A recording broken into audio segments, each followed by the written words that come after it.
ஒரு நிமிட கோபம், ஒரு குடும்பத்தின் அமைதி. முடிவு.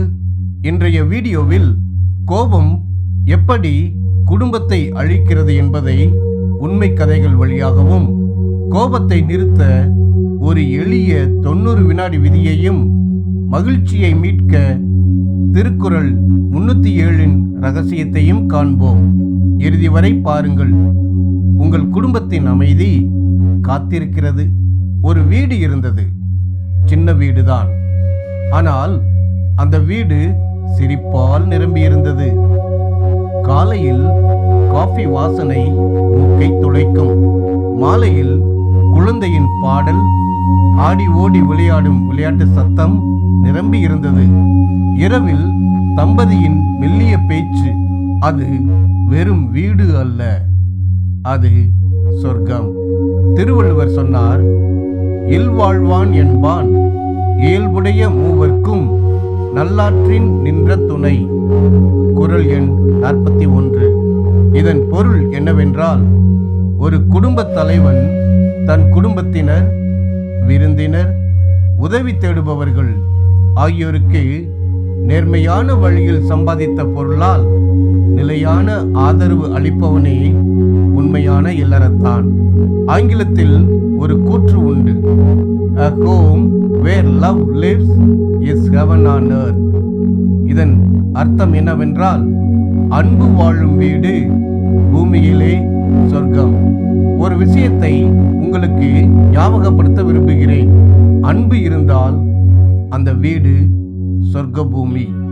ஆனால் ஒரு நாள் இந்த வீட்டின் தலைவர் ராஜன் வீட்டிற்கு வந்தார்.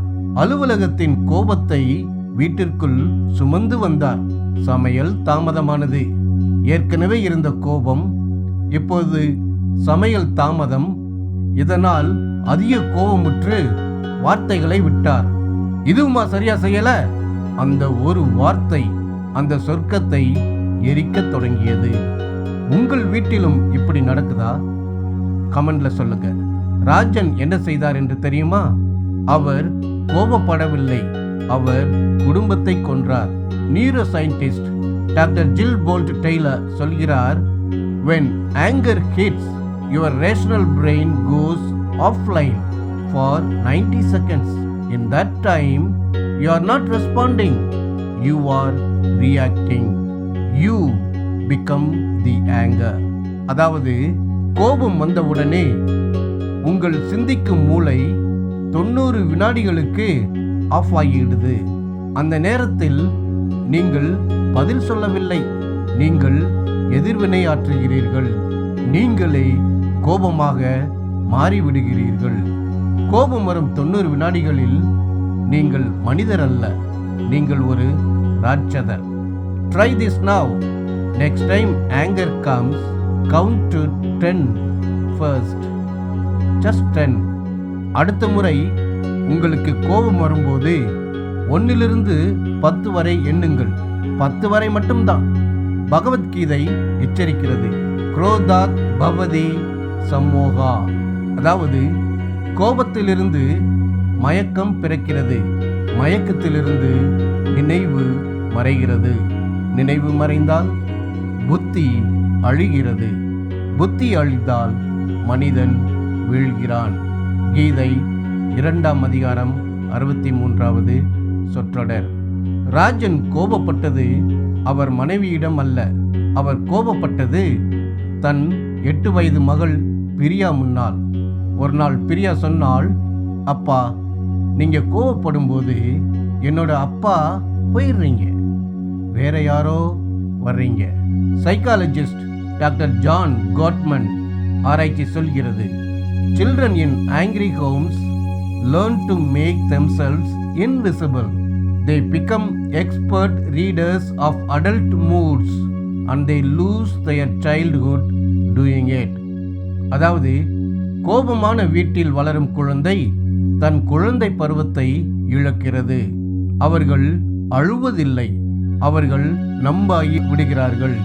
டாக்டர் பெசல் வான் தேர் கோக் சொல்கிறார், a child who cannot cry anymore, who has gone numb, that child is not healed. that child is surviving. அதாவது ஒரு குழந்தை இனி அழ முடியாமல் போனால், உணர்ச்சியற்ற நிலைக்கு சென்றுவிட்டால் அந்த குழந்தை குணமடையவில்லை. அந்த குழந்தை வெறும் சர்வைவ் ஆகிவிட்டது. If a child stops crying, it's not growth, it's a warning. நண்பர்களே, இந்த கதையில் வரும் ராஜன் யார் தெரியுமா? ராஜன் நாம் தான். நம்மில் பலர் அலுவலக ஸ்ட்ரெஸ்ஸை, அலுவலக மன அழுத்தத்தை, வேலை செய்யும் இடத்தில் இருக்கக்கூடிய பிரச்சனையை, கோபத்தை வீட்டில் கொட்டுகிறோம். நம்மில் பலர் சின்ன விஷயம் என்று நினைத்து கோபப்படுகிறோம். நம்மில் பலர் நான் திருத்திக் கொள்வேன் என்று நினைக்கிறோம், ஆனால் திருந்துவதில்லை. நம் தமிழ் பழமொழி சொல்கிறது, ஆழம் தெரியாமல் காலை இடாதே. Do not step without knowing the depth. இது ஆருக்கு மட்டுமல்ல, கோபத்திற்கும் இதுதான் பொருள். ஒரு வார்த்தை சொல்வதற்கு முன்பு இந்த வார்த்தை யாரை புண்படுத்தும், இந்த வார்த்தை யாரை ஹர்ட் செய்யும், இந்த கோபம் எங்கிருந்து வருகிறது, இந்த முடிவின் விளைவு என்ன என்று நம்மை நாமே கேட்டு பார்க்க வேண்டும். கதையில் வரும் ராஜன் ஆழம் பார்க்காமல் காலை வைத்தார். அவர் மட்டும் விழவில்லை, தன் குடும்பத்தையும் இழுத்து விழ வைத்தார். கோபம் வரும்போது இந்த 3 கேள்விகளை கேளுங்கள். 1. இது சரியான நேரமா? 2. இது சரியான நபரா? 3. இது சரியான நோக்கமா? இந்த 3க்கும் பதில் ஆம் என்றால் மட்டுமே உங்கள் கோபம் நியாயமானது, இல்லை என்றால் அது வெறும் தீ. நண்பர்களே, இது கோபம் மகிழ்ச்சியை கொள்கிறது என்ற வீடியோவின் முதல் பகுதி. பகுதி 2இல் கோபத்தை நிறுத்தும் 7 எளிய வழிகள், திருக்குறள் 307இன் முழு விளக்கம், உங்கள் குடும்ப அமைதியை மீட்கும் நடைமுறைப்படிகளை பற்றி பார்க்க இருக்கிறோம். பகுதி 2இன் வீடியோ விரைவில் வர இருக்கிறது.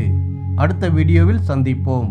சப்ஸ்கிரைப் பண்ணுங்கள், பெல் ஐக்கானை கிளிக் செய்து பகுதி 2ஐ மிஸ் ஆகிவிடாமல் பாருங்கள். அதுவரை கோபம் வரும்போது நில்லுங்கள், மூச்சு விடுங்கள், யோசியுங்கள். உங்கள் குடும்பத்தின் அமைதி உங்கள் கையில்.